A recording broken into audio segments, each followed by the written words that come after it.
Spirulina is a blue-green algae, and I'll use quotations because spirulina technically isn't an algae, it's a cyanobacteria, which I like to think of as like a proto-algae. Cyanobacteria are a group of organisms that find their origins about 3.6 billion years ago, back when everything was just bacteria. They were the first bacteria that developed a mutation that allowed them to utilize solar radiation for producing their own food. So they're the first photosynthesizing organisms. And all algae and all plant life pretty much branches off from cyanobacteria. And even spirulina wasn't like the first cyanobacteria, but it still finds its origins with the cyanobacteria about 3.6 billion years ago. And we have fossil records of stromatolites that shows these early cyanobacteria, and when we look at them, they're already starting to get this helix kind of formation. One of the reasons that spirulina is called spirulina is because the cell structure, or the trichome, forms a spiral.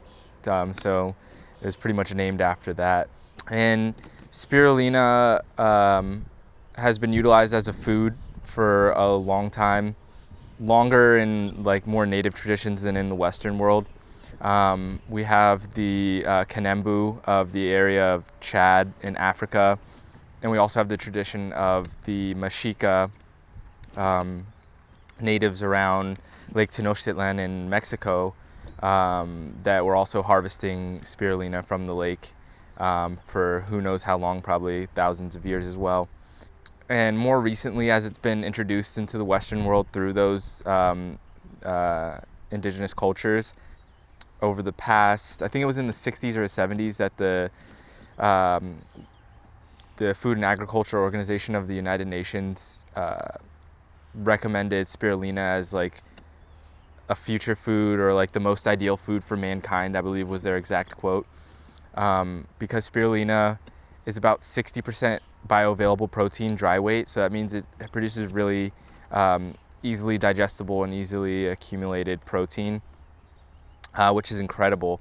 And it also has an array of nutrients, micronutrients, and minerals and vitamins that a human could ideally sustain themselves on, just eating that alone. I mean, I've read stories of other spirulina farmers that just ate spirulina and bread and were able to subsist on that. So with it being so high in protein and vitamins and minerals, we've been able to see individuals reverse malnutrition in children in third world countries with just a gram a day, which is incredible. And I don't think that there's any reason why we shouldn't be producing it. Spirulina and algae cultivation in its own is some of the most sustainable agriculture that anybody can be doing. Cultivating spirulina uses less water than any other agricultural system. Cultivation of spirulina doubles in size every day. It splits its cells, so it's the fastest growing agricultural crop, uses less water, it's drawing in loads of carbon, so it's really great at capturing carbon, uses less water, produces more weight of harvestable product in less space. It doesn't need fertile land to grow, so you don't need to use any space that's already being utilized for agriculture. So there's just tons of reasons why you would want to cultivate spirulina or different types of algae. Spirulina is a low maintenance food crop, really, and there's a lot of applications that could be very beneficial in third world countries, providing jobs for people, making sure that the children are nourished with it. And there's a few non-government organizations like the Antenna Corporation out of Geneva that have been very successful in getting these spirulina applications into the places where they need, hiring a lot of locals in India and Africa and other third world countries to start working these spirulina farms, training them on how to create product with it, and then getting it into those communities where it's really needed. So a lot of the work with getting it into third world countries where it's really needed has been done, and a lot of great research has come out of that, and a lot of great developments have come out of that, where in these third world countries, they don't have as much access to resources as we do. So they've developed a lot of low-tech methods and applications for cultivating spirulina.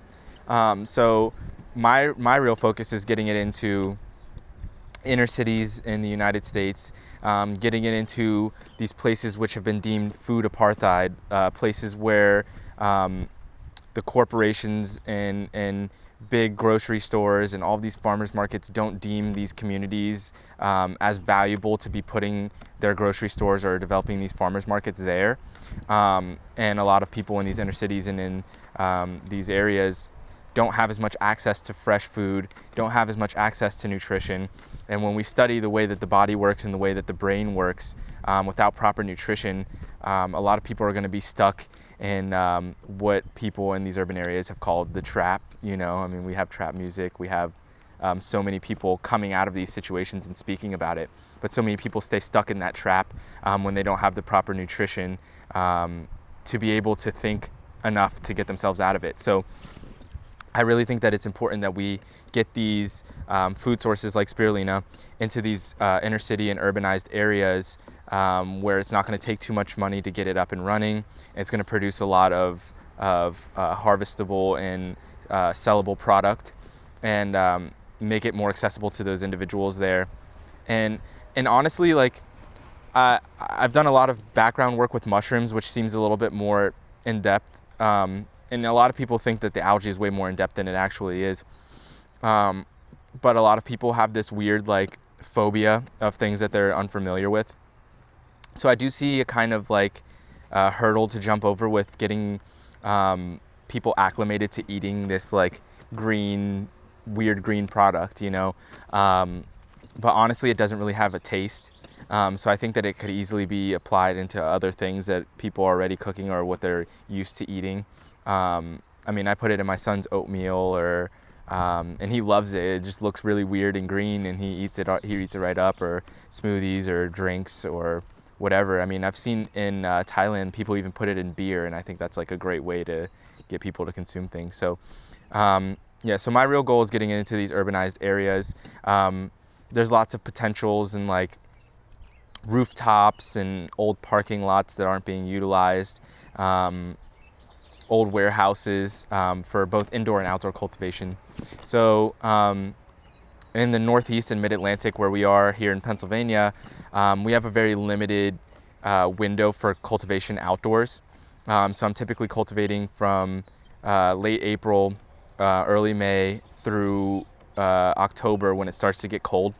Because spirulina really needs to be warm. The species that we're working with, Arthrospira platensis, is native to that area in Africa that I mentioned in Chad.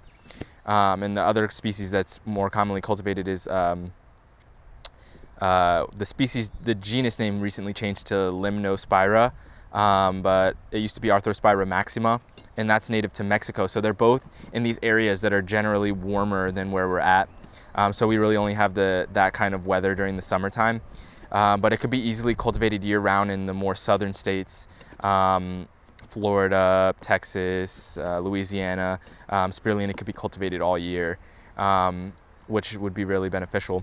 But for those of us living in the more northern areas, it's really critical that we take advantage of these outdoor seasons, because you can produce way more than in an indoor setting.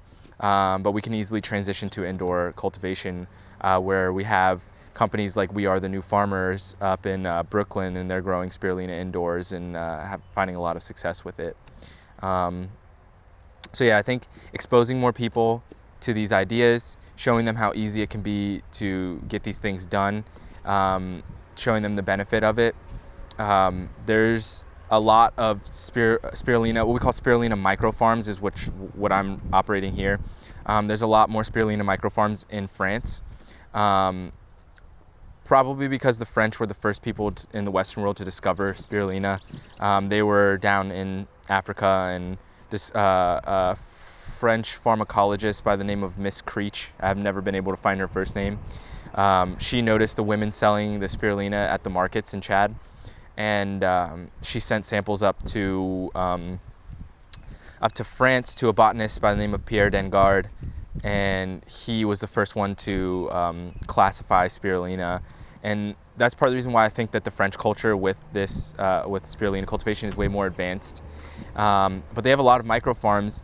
In France, I believe is a little bit more north than where we are here in the world. So, and they're able to cultivate during their summer season and completely run businesses that way, where they don't even have to produce during the winter time because they're able to utilize those harvests that they're getting during the warm season to maintain their business. So I do think it's really applicable for us to be getting into this. And I would really love to see more phyco entrepreneurs or more individuals getting into algae, because it's incredibly beneficial and hasn't been exploited in the ways that other forms of agriculture or other businesses have been. So I do think there's a lot of potential. I do want to get this into the hands of more common folk, so to speak, and it's already been exploited in like an industrial scale. All of the spirulina that we can get at any health food store or anything like that is typically produced in like super algae farms in like the desert in California or out in Hawaii or in Asia, and that end of it is already taken care of, but it is kind of pricey when it doesn't have to be necessarily.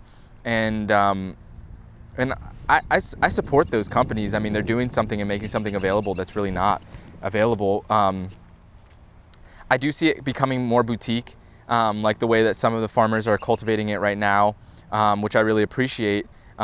Some of the farmers that are around the United States, which is probably like 3 or 4 farms at this point, are selling it fresh, which is something that hasn't been available in the United States. So that's something new over like the past 10 years, where individuals are cultivating it and providing it fresh, which it does have a short shelf life because it is a microorganism. It usually lasts about a week, but I mean, you're gonna eat it fairly quickly anyways.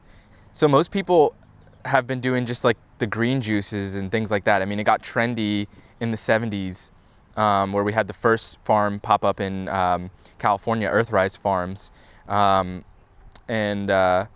It's always been like the green juices and then smoothies and things like that. But I really do see it having incredible culinary potential.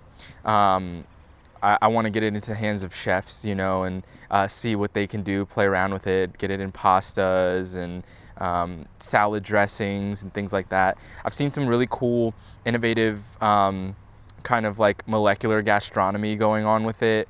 Also, people kind of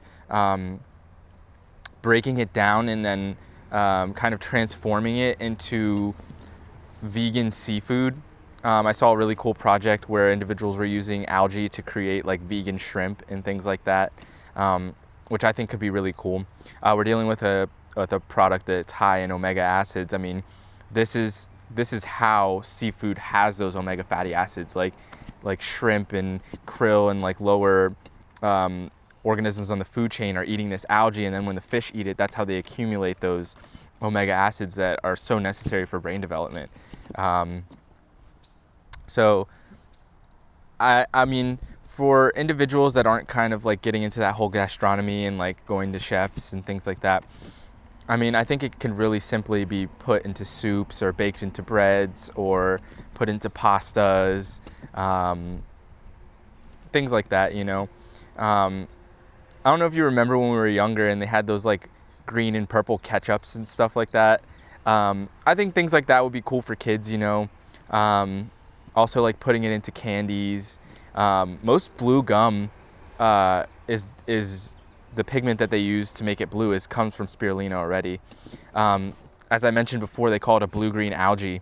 It has chlorophyll like most photosynthetic organisms, but it also has an accessory photosynthetic pigment called phycocyanin, which has incredible medicinal benefits as well. But it's a really interesting blue color. So hopefully I can show you that next time you come around. But that's used as a pigment in foods to make blue foods. So I think there's a lot of potential to incorporate it into foods that most people are familiar with already, as long as they can get over the strangeness of eating something so green. We can find a lot of really innovative ways to introduce it into things that people are used to. I mean, even if you like made like little marshmallows or something and put it in cereal like Lucky Charms, like there's so many it's so versatile. It can be put into anything as long as you get over the fact that it's green. That you can really put it in anything. Yeah, I mean, a lot of the research has been done around the United Nations Food and Agriculture Organization, and a lot of the non-government organizations that work through that. And just like I mentioned before, Antenna Corporation has like incredible resources on cultivation. There's a gentleman in California. His name is Robert Hendricks, if I'm not mistaken, and he's written a couple books on spirulina, but it really hasn't penetrated the way that I think it could. I do a lot of agricultural conferences around the country, and none of them are talking about algae or cultivating algae at all.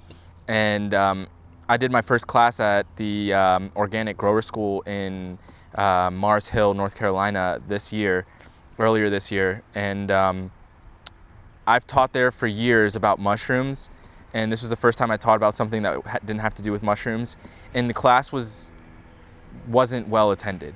All my mushroom classes are packed to the brim, super full. Everybody's really interested in it, but people don't even know why they should even care about cultivating algae right now. So I think, first of all, I would like to bring awareness to the economic potentials of it, because you can, like, if you want to be a farmer now, like some kids growing up and wants to be a farmer, they could be an algae farmer solely. Like, you don't, like, it provides enough income that you don't really have to do any types of other agriculture. So it's standalone, a very beneficial crop to grow. And I think I would like to bring awareness first to that, because I think that's what grabs people's attention mostly. And then once we get to that point, a lot more people will be interested in like the nutritional benefits of spirulina. I know it has the potential to be a household name, and I'd really like to see it get to that point, because it is something that should be available to anybody, especially when we have children that are like relying on like government aid to get lunches at school, and might not have as much nutritionally beneficial foods at home. I think this is something that should be in every household.